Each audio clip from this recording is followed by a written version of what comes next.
حضرتك بس في عجاله لان فضلنا فعلا احنا اوفر. نصبت الان كما وردني، نصبت الان اول خيمه في ميدان التحرير، وهي خيمه رفع عليها شعار اتحاد المستقلين من اجل مصر.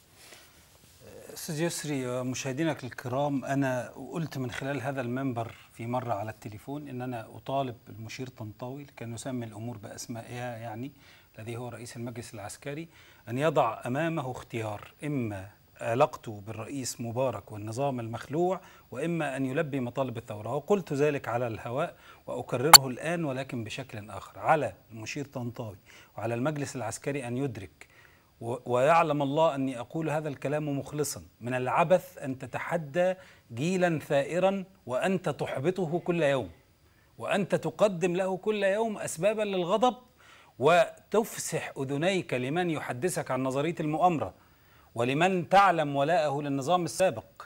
عليك أن تختار: إما أن تسجل في كتب التاريخ أنك قمت بعمل انتقال سلمي ورائع للمدنيين، وألا تسمح لأحد أن يشككك في اختيار الشعب المصري ويصور لك أنك تعرف مصلحة الشعب المصري أكثر منه، وأن الشعب المصري سيسيء الاختيار عندما يختار هذا الرئيس أو ذلك الرئيس. لا يوجد أحد يصادر على حق الشعب المصري في الاختيار والتعلم والصواب والخطأ، وألا تخضع لأي ضغوط أو تهويلات تصور لك أنك إذا نقلت السلطة للمدنيين أنقذ هذه البلاد واحفظ لنفسك مكانا مشرفا في كتب التاريخ. لأن الخاسر لن يكون شخص، ولن يكون المجلس العسكري، ولن يكون سوى مصر، لأنه مصر قامت بثورة كبيرة والزلزال له توابع. فساعد نفسك وساعد مصر على ألا تكون التوابع القادمة قاسية.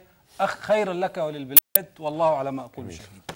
شكري الجزيل لاثنين من أهم وأبرز كتابنا ومفكرينا ومبدعينا، الدكتور علاء الأسواني والأستاذ بلال فضل، الصديقين العزيزين.